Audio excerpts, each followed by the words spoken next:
Hi, I'm here at the Carrollton estate with Steve, and I'll let him introduce himself. My name is Steve Gertemiller. This is our farm right near Buckystown, Maryland. It's about 200 acres, and it's part of the original Carrollton land grant from the 1700s that was gifted to Charles Carroll and his family members um, back in the day.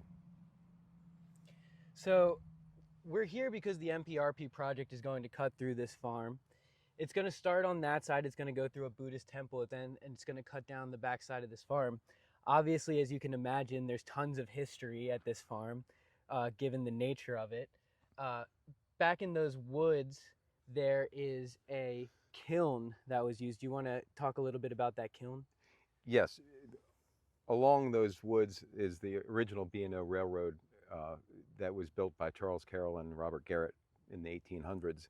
And just adjacent, this little clump of trees is actually the earthen side of the lime kiln that was built by him next to the railroad tracks, because this valley is full of very rich limestone. And that's the device that they would use to burn the lime, create calcium carbonate, which is the binding material in concrete.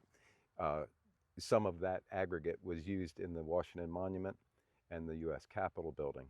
Um, that is, I think, irreplaceable piece of history that you cannot imagine the size and scale of it until you're up right next to it.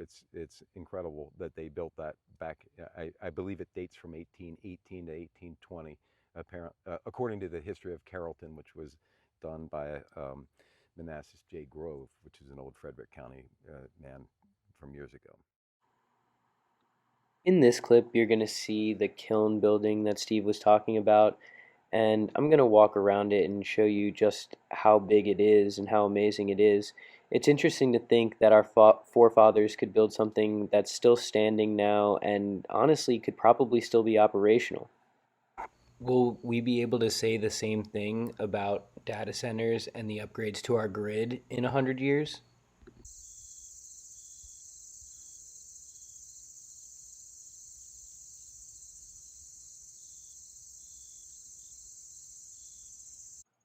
Something this special and deep rooted in history shouldn't be threatened. It should be protected and prized and celebrated.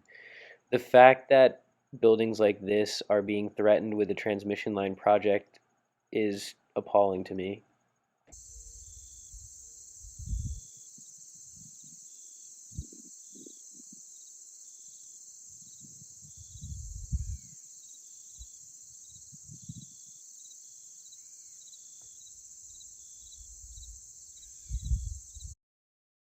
Here's a picture of the kiln taken previously when it was cleared out.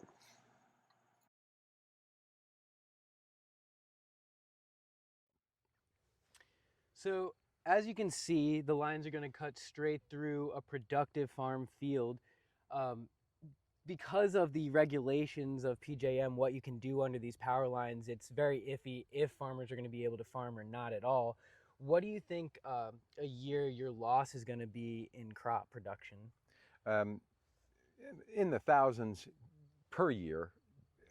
The issue becomes the this thin sliver that they take and compensate you for does not compensate you for the overlay of problems and eyesore that a power line creates. So in that in that they may only take a half a mile long piece of your property, acreage wise, it might only be an acre or two, and these companies and PJM and uh, the transmission planners purposely target not only farmland because it's cheaper, but preserved farmland because it's even more cheap because of the lack of development potential. So that is what should, in my mind, be the antithesis of the nature of land preservation, and to the detriment of future land preservation. Uh, People who would normally say, hey, this is a piece of history or uniqueness or beauty that we don't care to develop and put houses along the front of the road on our property. We want to preserve it for the future. And so, to that end, people who might consider going into ag preservation of whatever sort or conservation easement or what have you, they're going to be reticent about doing so, because if this type of thing, which according to what we can garner so far, eminent domain supersedes even ag preservation documents and what have you. So if I owned this property and I knew that potential was there years and years ago when we put the farm in ag preservation, I would have had second thoughts about that and perhaps not even have done that. So they don't, it's not only what they're currently destroying, it's the future of what they will destroy in people's willingness to go into an ag preservation program. So, which is a shame, because it should be preserved in perpetuity, obviously. But the other side of it, and I have not looked into that, I want to look at the documentation. I don't know that in so doing, that these counties, states, what have you, who have written the document of the easement, I don't know that that would even be legally binding anymore, in that it could be some sort of a breach of faith, in that potential of an eminent domain transmission line, highway, road, whatever, public park, or whatever thievery you want to call this eminent domain in this instance, whether that's even been addressed. I'm going to look into that, and that may nullify or make null and void many of these current preservation programs and easements. So that's a little long-winded, but there are so many different angles to look at in not just MPRP, but the overall grid work, and that the more you look at it, the more other things come to mind, if that makes any sense. So I think Steve touches on a really important point when it comes to land preservation and conservation. When you make the decision to put your land in preservation or conservation, you give the government an easement. Now, I think it's a complete breach of trust to say, okay, we have this easement, now we can go through and put power lines, because that's not the agreement that was made originally. The original agreement is you're putting your land in protection, you're putting your land in preservation, you're putting your land in conservation.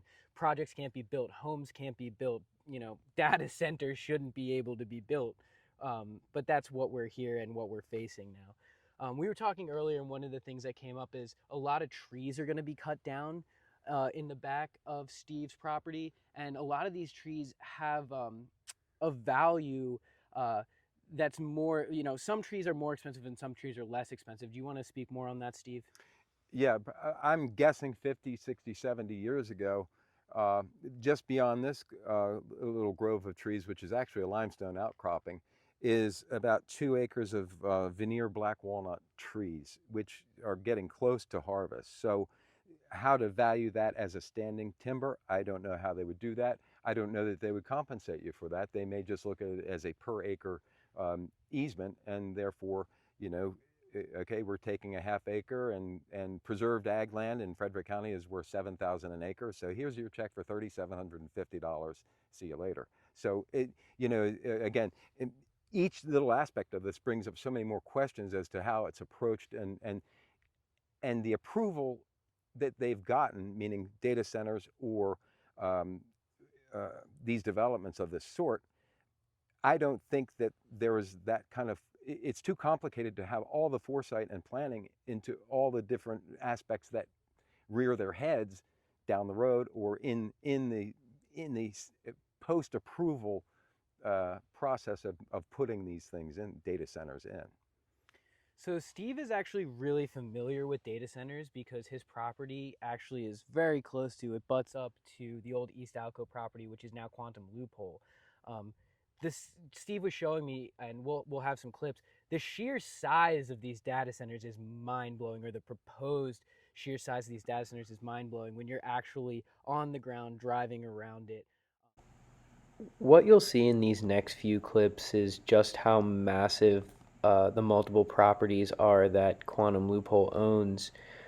I wasn't aware, but Quantum Loophole is actually more or less a commercial real estate agent. They purchased all this land in Frederick County, and now they're contracting out the construction of data centers to companies like Rowan. Their plan is to sell these data centers to companies like Amazon, Google, Facebook, etc. I just had no idea how massive this plan was, though. When you go out there and you see it, and you see every piece of land that they own, and it's a massive scale. It's an unbelievable scale. I couldn't get close to the main parcel that they're constructing on now because it's kind of flat in the area and it's surrounded by other cornfields and people's properties. But all of the shots that you're seeing right now are owned by Quantum Loophole and in the future could have data center constructions built on them.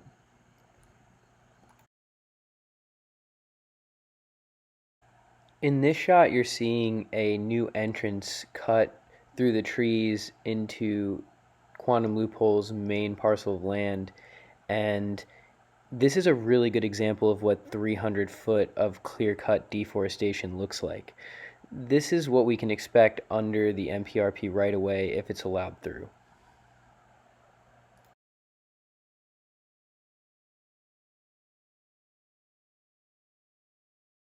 Steve, what are your concerns about the quantum loophole project and future data centers when it comes to the electricity needs of these data centers? Um, and this is another aspect of, were these planners and were these people that were championing these data centers in Maryland and next door to us, Quantum Loophole, were they aware of not just the power that it will use, i.e., Quantum Loophole purportedly will use 12 times the city of Frederick's power per day, or 4 times the city of Baltimore. That's just one of them. In addition to the electricity consumption, there is also millions of gallons a day of water that are going to be needed to keep cooling towers in, in operation to maintain temperature where these computers or banks or whatever you want to call it are going to operate. So where does that come from? Now, it's been purported that they are going to use wastewater filtered from Marcy's Choice up the street and the new design water treatment plant down along the Potomac. I don't know that that will suffice for what they need, and then you start saying, okay, Quantum Loophole is just adjacent or very close to either 24 or 48-inch main that was brought up from the Potomac River, which people along that route weren't giving access to. But I'm sure the red carpet will be rolled out, as they've done for everything Quantum Loophole has attempted to say, oh, well, you can hook into that and we'll give you a tap to that. So that's just another part. There are multiple pieces of impact, not just electricity, but electricity is huge and at the forefront right now because of this MPRP thing. And the other thing about that is Quantum Loophole stated that they had already made arrangements with Potomac Edison to supply and not impact the supply of electricity today. But I think it's disingenuous to think that they're having secured that through Potomac Edison is not having an impact, which is creating the need for MPRP in that in the planning of PJM, the regional transmission operator, that or organization, whatever, that they therefore see this draw on the electrical capacity that is here and going forward. So in order to address that, even though it's not needed today because of what they've secured, it has precluded the future growth of a normal growth period, which according to the FERC, which federal reg, state regs that predict electrical consumption, there was minimal growth over the next foreseeable future, maybe 10 years. It's a 5-year time frame which they do their studies. So the only caveat to that they put forth was that the data centers would supersede what would be a normal growth pattern and create the sense of urgency and need for increased transmission lines, which, as someone rightfully put it, is just an extension cord from Peach Bottom. It's going to come from Calvert Cliffs. It's going to come from Mount Storm. Loudoun County has already fought that and in what they call a greenfield project, which is a misnomer at best, covering and using nuanced terms to describe something which is really raping a virgin soil and farms, and they call it a greenfield project. Now that terminology apparently came from Great Britain, And well, I don't care the source of it, but again, I say it's disingenuous to use that type of terminology to describe a brand new transmission line ripped through 70 miles and a 150 foot wide swath that cares not about what's in its way. And that's the type of thing that has been misleading through all these meetings that they have, these public, I call them carnival barker shows or road shows, because it's they mislead you by commission, by omission, by obfuscation, by nuanced terminology, by abbreviated terms that the average citizen doesn't know nor can comprehend. And trust me, I have zero interest in learning about transmission lines. It is not the most exciting subject matter. But when you get faced with a problem, you have to figure out all this stuff and read between the lines, put things in perspective as to who's the benefit, why are they doing this, why am I involved in this, and how do I either amend it, stop it, reroute it, reconductor it. I mean, it goes on and on. And that's the thing.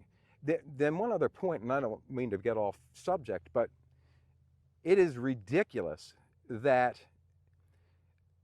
Mr. Kalwa in the Linganore High School meeting about 3 weeks or a month ago stated that they cannot use the transmission line from Peach Bottom to Doubs because they don't own it.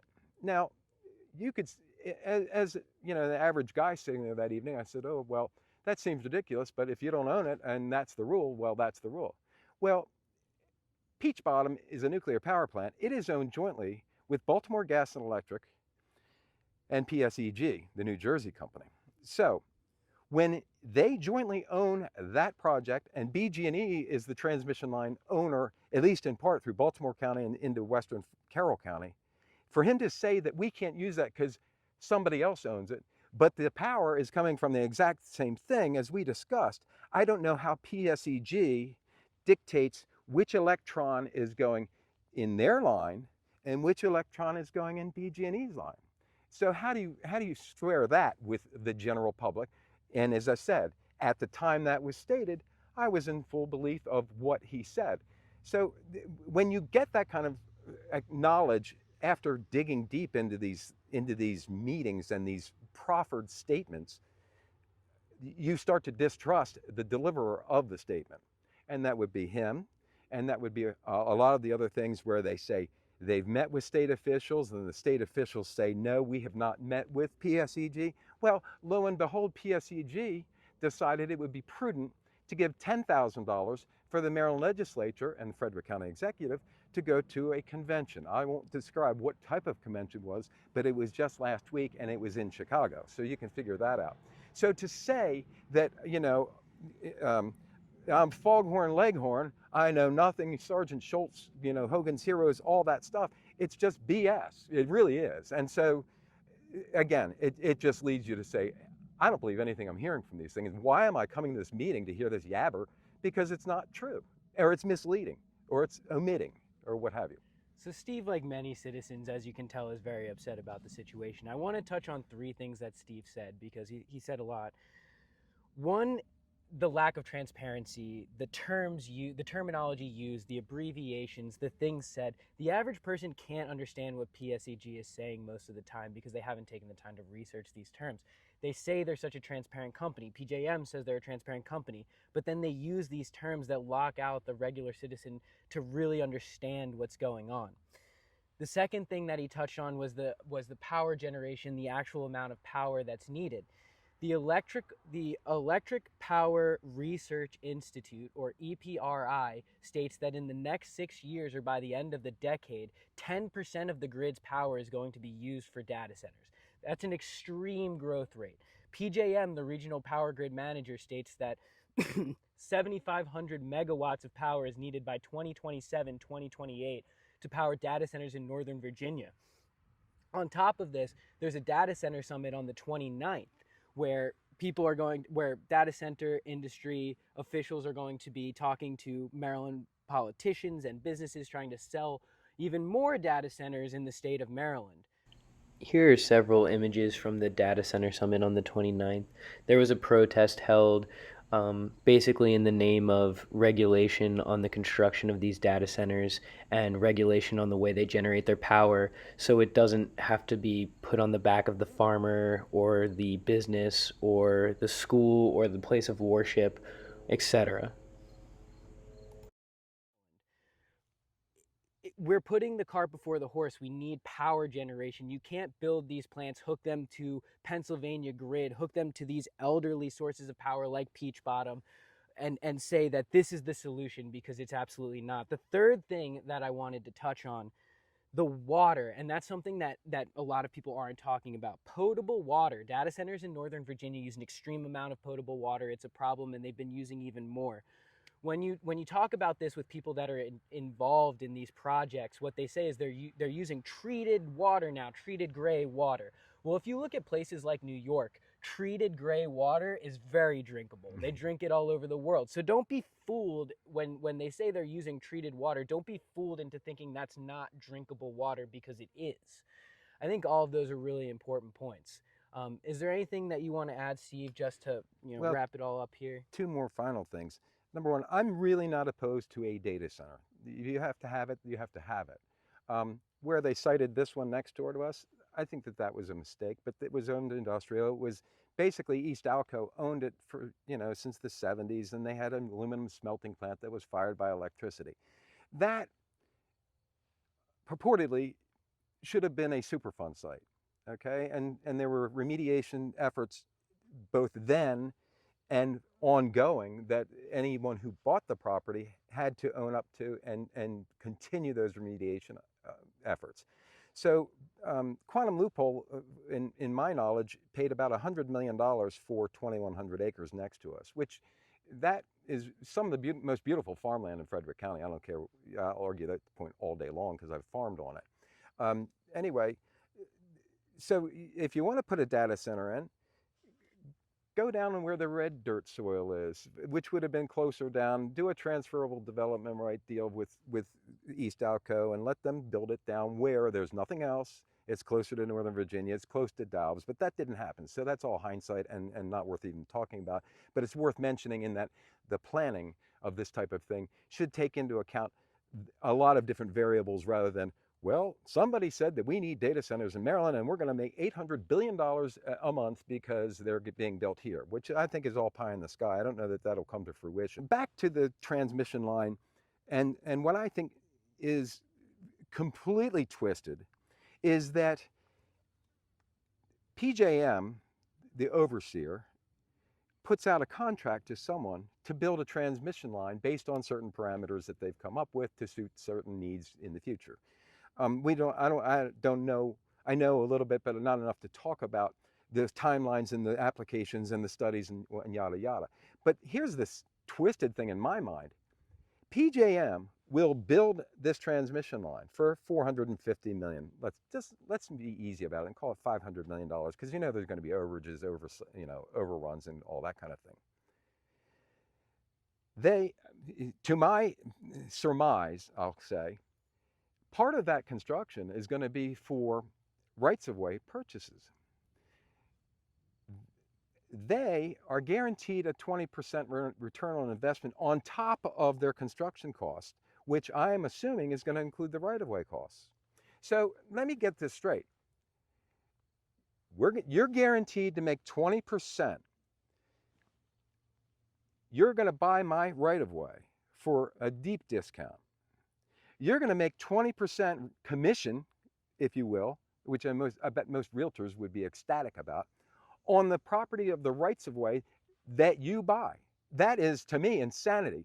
But going further, why is it that a power company, transmission operator, whatever, PJM or whatever their name is, PSEG, is both apparently, why are they allowed to build a transmission line that is financed, I think, in the mezzanine stage or interim through probably the state of Maryland General Fund? I don't know, but I'll look into that more deeply. But whatever the source of funding is, then we, as quote unquote ratepayers, are paying for that transmission line through our monthly bill over, ad infinitum. Who knows? I don't know how long. But anyway, and then they own it and have sole rights to it. Now we pay for it, they make a profit on it, they have sole rights to it, and no one else can use that. It'd be like me saying, okay, we need another bridge across the Chesapeake Bay. All right, we're going to build it from Baltimore, over to Tulchester. Joe Blow Company is going to come and build the bridge. We're going to pay for it by raising muni bonds or whatever we're going to do. They're going to own it. They're going to tell who can drive over it, and whoever drives over it has to pay them, and they keep all the cash. Insanity. Complete insanity. And then one more thing, I know can I touch on something Sure. on what you just said?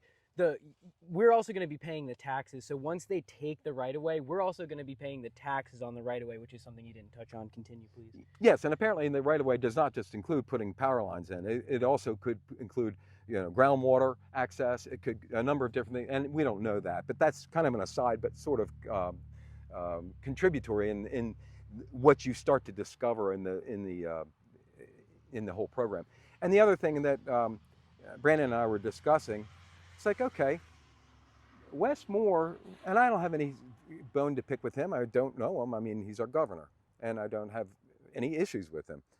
But part of, I think it was Applied or whatever, one of the different purchasers of property next door to us or potential backed out of the deal because they were not allowed to generate or have enough generators, 158 or something, diesel backup generators to power if there was a loss of power.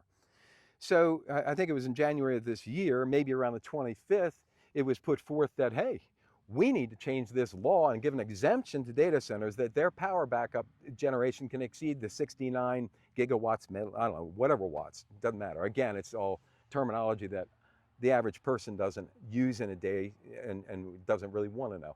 But anyway, so 2 weeks later, that is approved, and then the company comes back, and now they're back in the game to do that. So by the same token, if a diesel generator can be put on it, which is fine, I understand that.